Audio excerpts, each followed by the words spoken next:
राधे राधे दोस्तों, जैसा कि आज हमारे दिग्गज रतन टाटा जी हमारे बीच में नहीं हैं, उनके विषय में आपसे कुछ बताना चाहती हूँ। कहते हैं कि अक्सर आम लोग अपमान का बदला तत्काल ले लेते हैं, लेकिन महान लोग उससे अपनी सफलता की सीढ़ी बना लेते हैं। टाटा कंपनी को नई ऊंचाइयों पर पहुंचाने वाले रतन टाटा पर यह कहावत बिल्कुल सटीक बैठती है। टाटा सन्स में 100 से ज़्यादा कंपनियां आती हैं।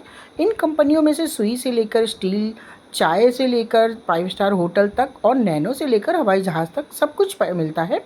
यहाँ हम टाटा ग्रुप के चेयरमैन रहे रतन टाटा के जीवन की एक ऐसी कहानी बताने जा रहे हैं जो सभी के लिए प्रेरणादायक है। कहानी जानने से पहले हम रतन टाटा के बारे में जान लें तो इस कहानी को समझने में और आसानी रहेगी। रतन टाटा की ज़िंदगी उतार चढ़ावों से भरी रही है। उनका जन्म 28 दिसंबर 1937 यानी 1937 को हुआ था। वे टाटा समूह के संस्थापक जमशेद जी टाटा के दत्तक पोते नवल टाटा के बेटे रतन टाटा ने IBM की नौकरी ठुकराकर टाटा ग्रुप के साथ अपने कैरियर की शुरुआत साल 1961 में एक कर्मचारी के तौर पर की थी, लेकिन साल 1991 आते आते वे टाटा ग्रुप के अध्यक्ष बन गए। सन 2012 में वह रिटायर हो गए। रतन टाटा ने अपने 21 साल के राज में कंपनी को शिखर तक पहुंचा दिया। कंपनी की वैल्यू 50 गुना बढ़ा दी। वो फैसले लेते गए और उन्हें सही साबित करते गए। ये बात है साल 1998 की, जब टाटा मोटर ने पहली पैसेंजर गाड़ी इंडिका बाजार में उतारी थी। दरअसल ये रतन टाटा का ड्रीम प्रोजेक्ट था और इसके लिए उन्होंने जी तोड़ मेहनत भी की, लेकिन इस कार को बाज़ार से उतना अच्छा रिस्पांस नहीं मिला जितना उन्होंने सोचा था। इस वजह से टाटा मोटर्स घाटे में जाने लगी। कंपनी से जुड़े लोगों ने घाटे को देखते हुए रतन टाटा को इसे बेचने का सुझाव दिया और न चाहते हुए भी रतन टाटा को इस फैसले को स्वीकार करना पड़ा। इसके बाद वो अपनी कंपनी बेचने के लिए अमेरिका की कंपनी फोर्ड के पास गए।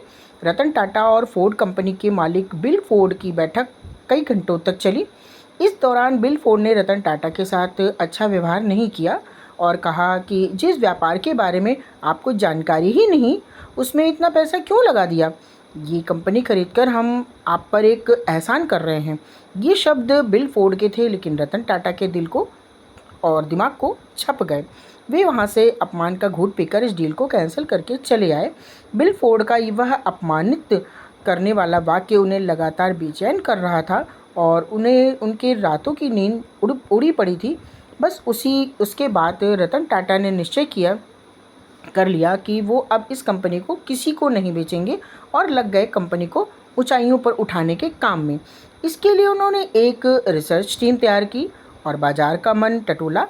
इसके बाद की कहानी सभी को पता है कि भारतीय बाजार के साथ साथ विदेशों में भी टाटा इंडिका ने सफलता की नई ऊंचाइयों को छुआ। तो वहीं इस घटना के बाद से फोर्ड कंपनी का पतन शुरू हो गया।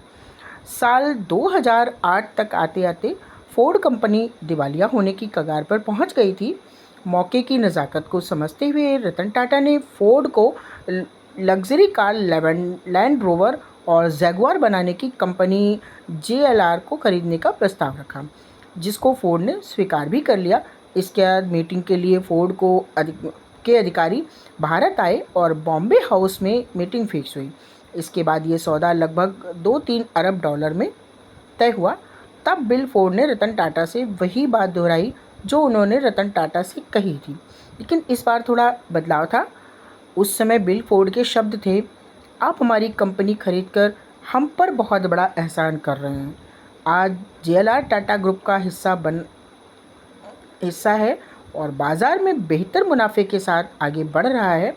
रतन टाटा चाहते तो उसी समय बिल फोर्ड के साथ हुई मीटिंग में उनकी बात का जवाब दे देते, लेकिन कहा ना कि महान लोग अपनी सफलता से लोगों को जवाब दिया करते हैं। ऐसे महान शख्सियत रतन टाटा, जिन्होंने व्यापार में मुनाफा में ज़्यादा देशहित और स्वाभिमान को प्राथमिकता दी, वो आज सदा के लिए चिर निद्रा में चले गए हैं। दिवंगत आत्मा को शत शत नमन। ओम शांति।